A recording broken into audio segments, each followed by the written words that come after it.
Welcome to this week's Treasury Career Corner podcast, where I interview Treasury professionals about their Treasury careers.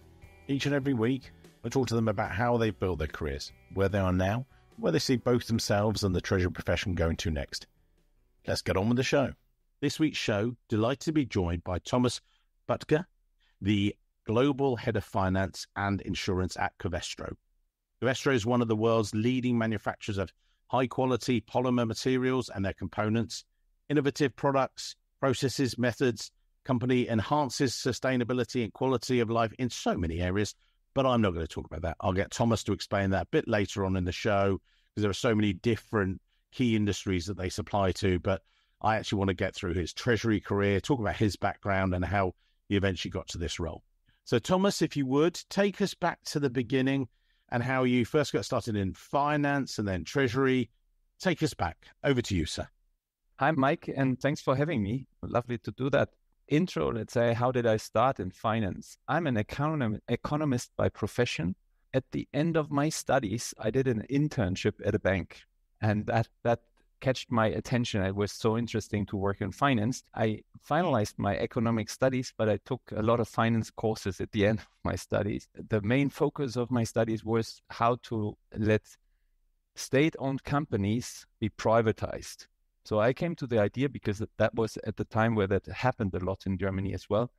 I came to the idea, why not combining both? Go into a company which is exactly in this situation to be privatized.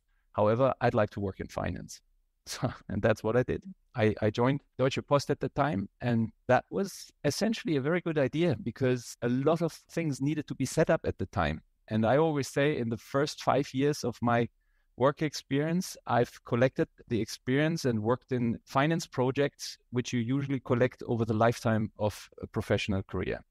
So setting up interest rate management, cash pools, large M&A transactions, implementing an EMTN funding program, working on the relationship and establishing the relationship with rating agencies, have an own IPOs for subsidiary, and so on and so on. All of that, I was not always in the first row of responsibility, but I collected quite a lot of experience in this space. And Thomas, again, for you and I both know the company, but a lot of our international listeners won't know Deutsche Post, DHL, and they'll have heard of the names. But can you give us a quick introduction to them, if you like, as a group? Because then at the time, that was, let's say, a company which was taking care of the post delivery service in Germany.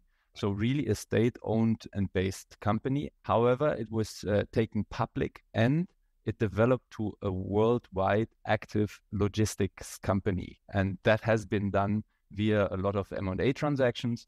And you've mentioned one, which was a very crucial one, and also fall into the time when I was working at Deutsche Post.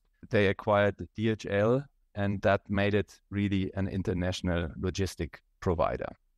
And with that early stage of your career, you were making those, thrown into the deep end. You're learning lots of new Treasury things and everything else. But if you reflect back on that time, obviously it was great, but there were some people that are, coming in that sort of similar situation, perhaps not getting that experience. What were you aiming for? Saying, just throw things at me. I'm new to this. I'm happy to do this. Or what recommendations would you give to people at that early stage? Just get stuck in? I was already, with the experience from the internship, I was already flashed that this makes sense and is interesting. And I was already, let's say, I love to have the opportunity to work on all these projects. That was great. And if you work in Treasury, I always say, look, you are so close to important pieces or projects to the company, and you get so quickly also a huge level of responsibility. Yeah, that attracted me a lot. I loved that from the first day. Just to give an example. So I was at the time a trader for Deutsche Post as well. And young, coming from the university, and you're trading your first 1 billion euro on one day. That's, you are, let's say you have the way you call the bank, you trade this amount of money, and the deal is done. Yes, there's a 4i principle, and if something went wrong, someone will quickly let you know, and you have to correct it, and so on. But in essence, it is quite different to other areas where you come and join and work, and you have always to get an approval from someone else, and so on.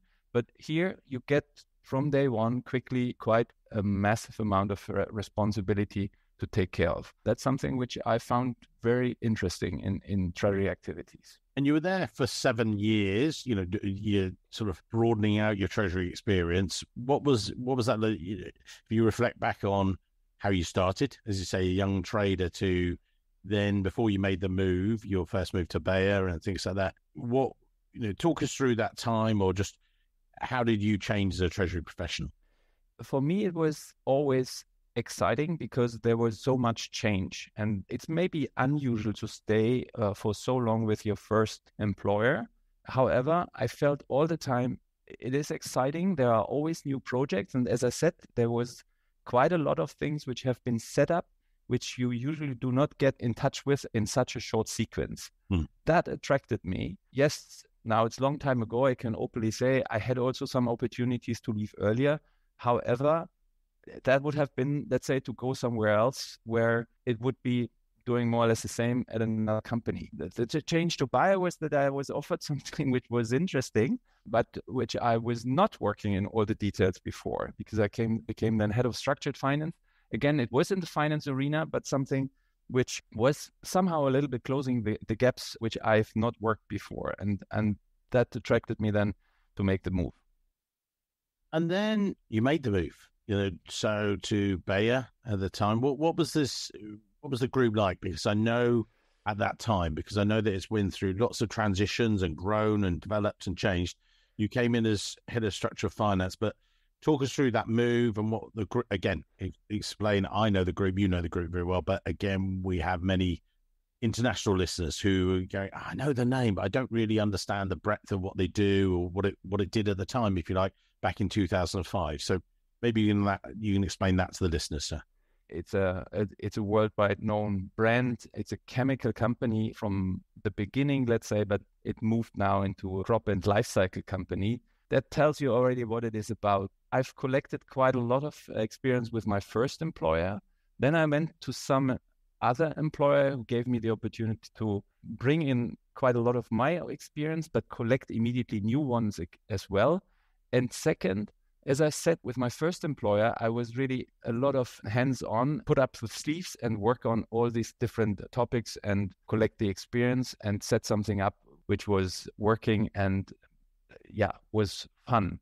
Now I joined then a company which had, let's say, a history of more than 100 years, meanwhile 150 years, by the way. So I had from day one the feeling, look, here you can learn something in addition, because there was even more experience already established. So it's fair to say, because before that was set up and established, and here a lot of was in place already. And I could obviously collect again another level of experience from teams which were there already for much longer and had things already established also quite some time earlier. So that was very attractive and gave again the opportunity to take new knowledge on board.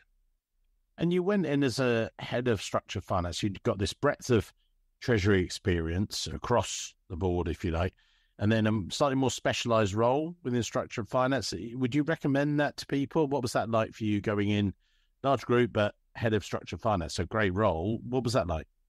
Let's say for me, it matched for me, right? Because as I said, I was working before interest rate management, even in cash pooling. I had even the opportunity to do some investor relations work at my first employer. So really a broad set. However, in structured finance, if you ask me in easy words to explain what do you do as a head of structured finance, it's about, let's say, funding the company. But if you put the structure, how to fund the company on paper, it will be a complex structure, because simply it takes a lot of boxes to explain how you have taken or how you put a structure in place which uses certain structures in the company to the benefit of the funding level, let's say. That's the difference to, let's say, capital market activities, where it's an easy structure. You can put it easily on paper. It's less boxes. And that matched to my experience and my background. I would say wherever you join in finance or treasury, it's a good entry. And there are rooms and possibilities to move around within this area. And when you say there's room to move, if you're in this more specialized role, what do you mean by that? Yeah, that's a good point. finance is, you need to collect this experience from my point of view somehow. And it is a specialized role, yes. And I see always people coming in and want to take early on and very early also responsibilities for teams and so on. And that's not so easy from my point of view in finance. Look at my own career, it's the same thing. You've collected a lot of know-how in the first place, and to come in the situation to really lead teams, that's something which comes in addition and which usually comes also after you've collected all this knowledge, because you need to know also what it is about in context. Yeah. So Thomas, you did that role and a more specialized role. Would you recommend that to people if you're perhaps a more, treasury manager, then you're coming into a more specialized role? Is that something you were focusing on, or what are your thoughts? What I would recommend is enjoy what you're doing. Right. So you feel that this is a passion you would like to fill and which makes perfect fun to you. That's the best recommendation. Not to think about where do I want to be in 3 or 5 steps from now and which step do I have to take now so that I get there. I've never done that one. I always loved what I did.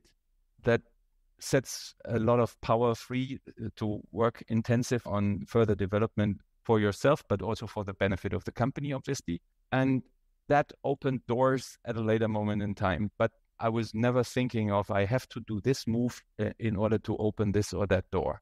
It's either more the other way around. I always went there and said, this is of interest to me. I'd like to do that. And people came to me, friends came to me and said, hey, you're doing that? Are you crazy? You want to do that? And I said, yes, of course. And the only thing which I'm sure of is I will have learned something. Whether it's useful or not, I don't know. But I was sure I will have learned something. And that in the end, my way. So it was not too bad. And when you say that, because that sounds counter, if you like, as a lot of treasury professionals are very driven. I'll give a practical example. There was a lady I placed with a large UK company, and I remember the treasurer saying to me one time, said, look, why does she want to do bonds? I said, well, because it's something she doesn't have on her resume. She's desperate to do bonds and things. And this treasurer said to me, do you know, bonds are actually quite boring. I was like, really? She went, no, because you do all the structuring, you get all the things, then you hand it across to the lawyers, and then they escort you out of the room as the treasurer. They do all the interesting stuff, and then you come in the next day to clean up everything and implement it and everything else. It's actually not as, as enthralling and as amazing. Well, she went in, she got the job. And after about 6 months, she was like, do you know what? I should have listened to the treasurer. She was enjoying it, but, but it wasn't quite as the magical one that she said. Actually, the breadth of treasury is what she enjoyed. But you've got a series of different areas, and that's what that was going to lead it into. Then you took that role, and it sort of it was a springboard for you to go into the capital markets role. What was that like, and how did that, change? That's also interesting, because I was heading structured finance, and the role of capital markets, heading the capital markets function, was more or less something like a logical next move. Yeah. However, this position was, a nice colleague was working on that one. Therefore, it was not vacant. So I said, okay, then I'd like not to sit and wait. Let's move somewhere else. And I was offered to go to Asia to become a local CFO in the region of Asia. And before I stepped on the plane, I said to my boss at the time, I said, look, if the head of capital markets becomes vacant, wherever I'm on the world, you can call me. And he called me 14 days later. Yeah. So 14 days later, the position became vacant. And indeed, then I said, look, I'd like to finalize a little bit of my education for the local CFO function, but then I come back and take this position. And that's what happened. So I moved then back, became head of capital market. And as you said before, and I tried to explain that with a piece of paper. If you draw how the transaction looks like, it's not so difficult. Yeah. However, it's huge size, and it's quite massive and important to the company. And I became head of capital market at the time when we saw the financial crisis and the worldwide financial crisis.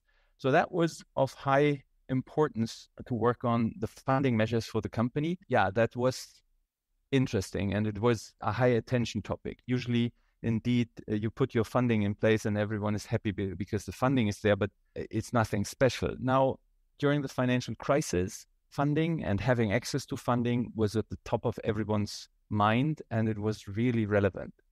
And when you say that it was highly relevant, you developed within that role for a number of years, but then you also moved, location-wise a bit later on in that role and moved to Antwerp and things like that. How was that? Or how did you see you were getting through the crisis? That's it, we got that under control.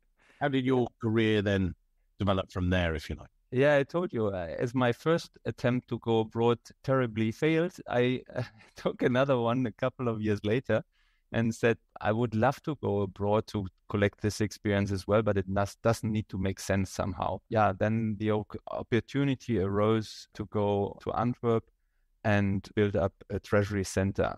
And essentially, that's an in-house bank for the company and independent, and it is, let's say, setting up really treasury structures for this entity. Much smaller than in a DAX listed company, but yeah, it was also to set up a new team, to work on the processes, to work on more professionalized processes for putting the deals in place and so on. So it was really like heading an in-house bank. Yeah. And life-wise, the sort of move of location for yourself as well, what was that like? It was great. I loved it, to be honest. Yeah, Belgium is not so far away, and people might say, look, this is not even abroad because it's really just a couple of kilometers. That's true. That comes with it is not so far away, but it's nevertheless different. And it's not such a cultural difference than if you go to Asia and to the US or wherever. So I need to admit this one. However, still, it's different. And I really collected also there a lot of new knowledge, and I love to collect this experience, and I don't want to miss the opportunity which I had to go there. And you continued your development with the group, and it was, growing. You had that role. You then took on another progression, if you like, promotion in 2015. Was it just natural that you were just taking on more and more? As you said, you're very open to development. So was just natural progression for you, or what happened?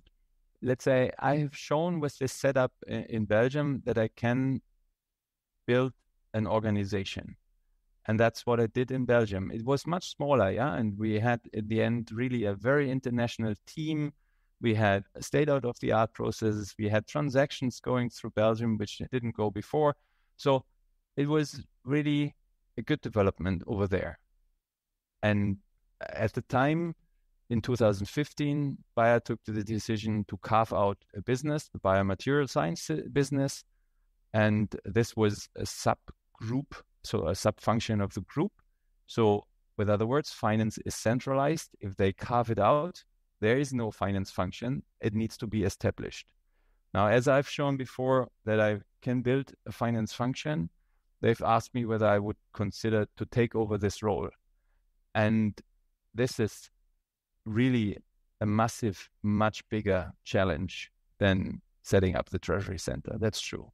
But yeah, I was open to it. I said, this is a lifetime opportunity. Yeah? You start in front of a white paper to set up the finance function of a company which has the capabilities of becoming a DAX company. Yeah. Challenging is that you need to be ready in 8 months. Wow. How was that? Yeah, that was the biggest challenge of my life, if you want. Because, you have to do. I always say, look, these are 3 mega projects, and every mega project would be already in a project in its own. Yeah, there was the recruiting topic. You needed to get the people on board without making too much compromises. You need to be quick and build the teams. Second, you work on processes and implementing a treasury software. Treasury software implementation can take you years. We needed to be there a month. So that was really a challenge. And our intention with the carve-out was to have an IPO. So also an IPO needs to be prepared, and it's not without the finance function. So that was 3 mega projects in 1 year at the same time. Yeah, that was really challenging. And how did you organize it in your head? And what I mean by that is, we have listeners who might be in a similar situation. They're about to be thrown in at the deep end. The experienced treasury professionals, finance professionals, they know what they're doing, just like you did. You knew How did you organize it and go, right, okay, we've got to do this in 8 months? Sounds like a massive sprint. How did you think about it? Sometimes when people go into startup treasuries, we talk to on the podcast, they have their checklist: get the cash, get the FX, get the risk management. You're in a more, mature company, mature group. How did you, I know, working with people, what were your key drivers in your head? There was one really important meeting which we had with my peers and the CFO of the company. We came together and every function had explained what needed to be done. So as I gave you with the 3 pockets now, a high-level overview, what needs to be done in order to make it a success. And it was clear what needs to be done. And everyone with the presentation always ended with the same sentence. We need to get this done. We have this time frame. It's impossible. Let's get it done. It's impossible. Let's do it anyway. Yeah. It sounded really always really impossible, but let's get it done. And that was the spirit which we were working on it. And that was the way how we get it done. It's not one person getting it done. It's really teamwork. And if you've asked how did you structure it, obviously I put a lot of attention to bringing also people on board, supporting me. So my leadership team was luckily quickly established, and I had them working with me on that one, and we could let's say jointly work on certain topics, and the rest is really organizing the different steps and giving responsibility to the team members which are there already. In essence, I think it was a very intensive way how to work with each other. And there were obviously, like in a startup, almost no hierarchy level, because we simply work together with having one goal to make it happen. Yeah. And that in the end allowed us to be successful. And so you progressed through that, you did the separation and everything else. Can you just talk to us about what material sciences is? Again, you and I know a little bit, and in fact, I wouldn't profess to know enough about that part of the business and polymers and things. Who are the chief customers, or how would you describe yourselves? How do you describe Covestro? So it's a high-tech polymer industry. So it's a chemical company producing high-quality plastic material. Yeah. And I think the easier way is to put it than taking the technical terms of MDI and TDI to explain the applications which are made out of this one. That makes it much more vivid, let's say. So if you take, for example, rigid foam, which is MDI, rigid foam. Let's take that one. This is used for isolation, for example. This is the best material for isolation. There would be no opportunity to have that you harvest fresh fruits on the field and bring it to your refrigerator at home and having fresh fruit at home without this kind of material, because it takes care that over the whole way of the logistic chain to bring it to your refrigerator, and also in your refrigerator, for sure, there will be MDI because it's the isolation to keep the low temperature there. That's an example, for example. So TDI is a soft foam. Yeah. So you will have always, every day, a touch point with our materials, because if you lay at bed, you already, as long as you do not have a water bed, you will have immediately a touch point with soft foam, which is made out of TDI. And if you go and approach your car, and so on and so on. And a third component are coatings and adhesives, which are used also for developing scratch-resistant surfaces, or in the area of wind plates, for example, which are made out of, in the traditional way, such wind plates are made out of epoxy resins. But we have found also a way which is quicker in the material, gets into the final shape quicker and has a better resistance against the wind and so on, with a specific coating which we put on top of it. So this is just examples of the products which are finally made out of it. We are early on in the chain, so we produce the raw materials, the ones which then the producer happens to buy our stuff and build this product. So this is the reason why you will never find a Covestro logo on the products, because we are a B2B company, if you want, because then the producer really brings the final product into the market. I love this. I mean, I talk to so many of my clients who, when they say their name and they're like, I don't understand the product, and they go, Johnson Controls. You touch them virtually every day in your car. If you're one of those bits is probably made by the company, or they've had a hand in that. Similar to yourselves, I open my fridge, I'm probably touching one of your products, or makes it work, which again bring it to life with me. I love that. You cannot escape. Every day you will have touch points with our products. Fantastic.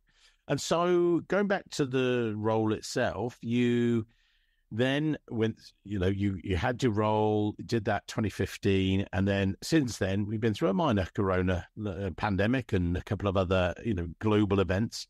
At the time, you went through some interesting times in the pandemic because you did some takeovers, some mergers, and lots of different things. You've never stood still. It's always accelerating. Can you maybe just give us a sort of run through of the past 5-10 years, if you like, or some of the things that have happened in the past 8 years, maybe even? Because I know that, and also the other thing, I want, before we run out of time, I want to talk about ESG with yourself as well. But maybe what pandemic was like for you? Yeah, that's also a nice question, because in 2015, when I've established the function, already at that time, I had on my list also to say I'd need to have a pandemic plan. If something goes wrong, what do we do then? So if there would be we've not thought about a global pandemic, to be honest, at that time, but I've built up with the team a plan. What do we do if a pandemic would hit us? When that happened back in 2020, we've pulled out this plan. Right. We've pulled out the plan and said, look, we've looked into it before. We said, look, these are all our processes. How does it work? And I was able to send my team home to work from home from one day to the other, essentially from the morning to the afternoon, let's say. On a day, I took the decision, let's work from home now.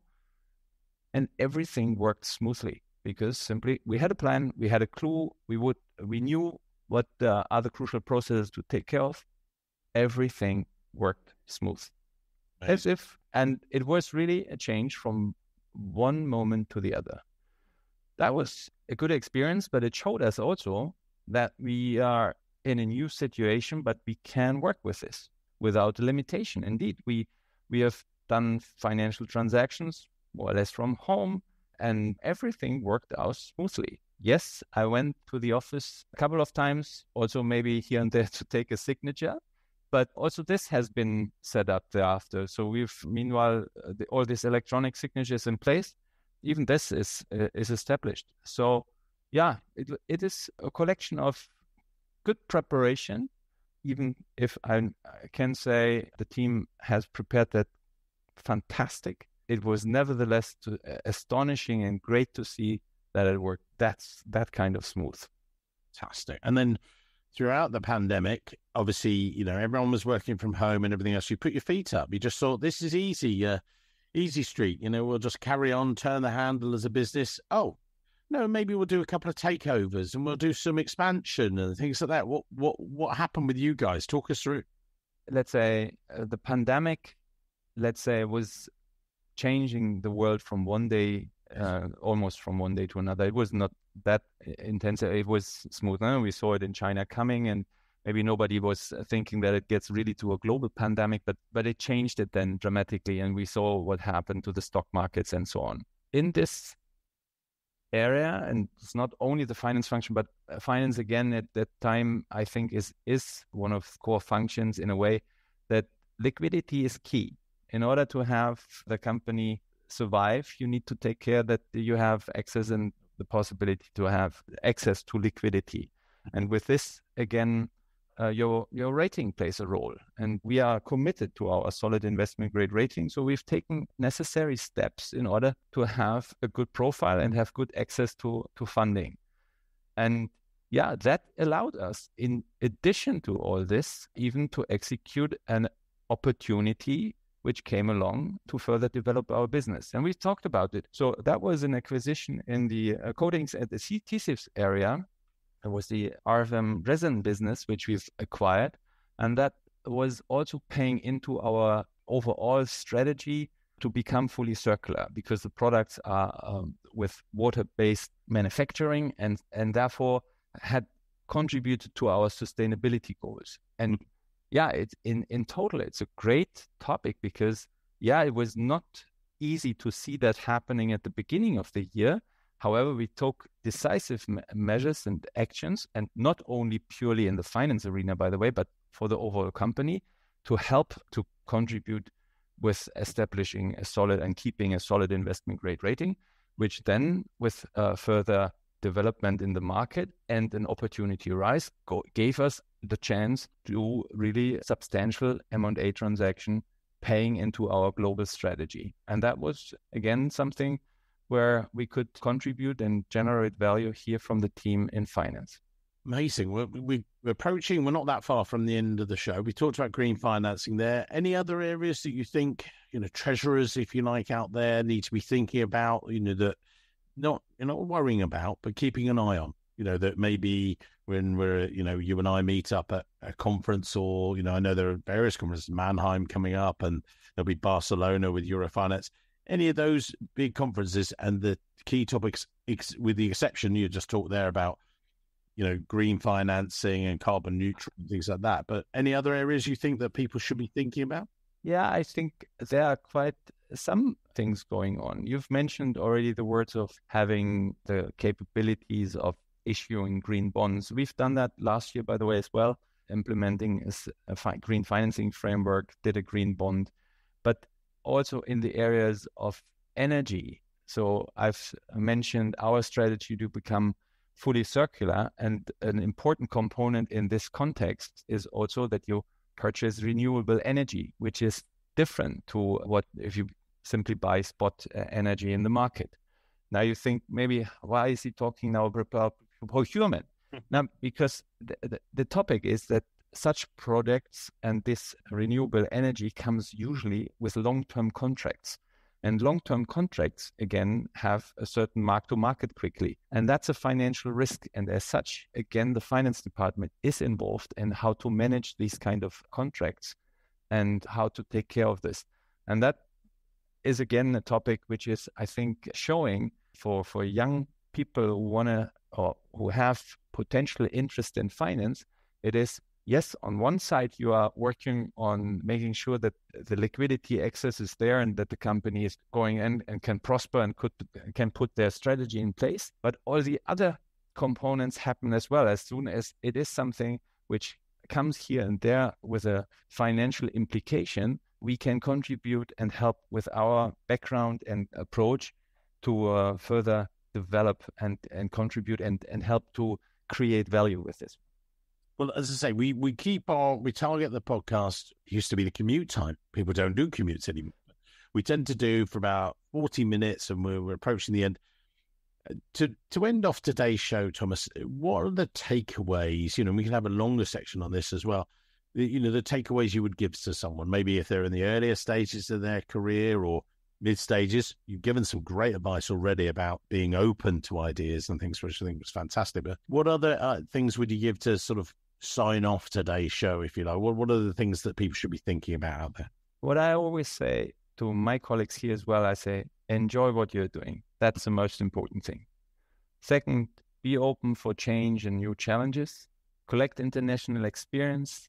And maybe in addition also to the previous question, IT and digital mindset helps as well. That's something which is also a trend which will further change also the treasury processes, and it's important to collect some knowledge on this in this area as well. Let me just explore that a little bit more. You say be open to sort of new challenges and open to, do you feel that people should move internationally, or it's just something that you embraced and you got so much from it as well with your team and things? I think it's important to collect a diverse set of experiences. Yeah, being open for international experience is one pocket you can tap, and it makes sense to make use of it. Is it a must-have, must-have? Maybe many people would say yes. I would say not 100% necessarily. If you can, show then in other areas that you are diverse and you've collected a diverse experience. But it's helpful. Yeah, it's helpful to go abroad and to keep that and collect this experience as well. Amazing. As I said, we'll put your LinkedIn details in the show notes, Thomas. Amazing chat. I know that your LinkedIn will explode with this. So there'll be lots of people who want to connect. And some people say, no, thanks very much. You have to be in Treasury. That's it. Thanks. Amazing show. Thank you, sir. And we'll look forward to seeing you, as I say, at one of the conferences very soon. Many thanks for having me. It was a great pleasure. Looking forward to all the connections which are possible thereafter. Flood in. Thank you, sir. Take care. Thanks. Hello, it's Mike here again. I hope you enjoyed this week's show. If you did, then maybe you want to follow the show or subscribe, depending on where you listen, whether that's iTunes, Spotify, or another great place to listen to the show from. It's totally free and means that you'll be the first to see each and every week when we release a new show. And maybe whilst you're there, you could even leave a quick review. Reviews and ratings are among the most important metrics for a podcast to effectively rank. And as you can probably appreciate, the podcast is a lot of hard work to produce every week. It'd be amazing. Just take, say, 20 seconds, leave a quick review of my amazing guests and their great career stories. We'd really appreciate it. Thanks very much, and I can't wait to see you soon.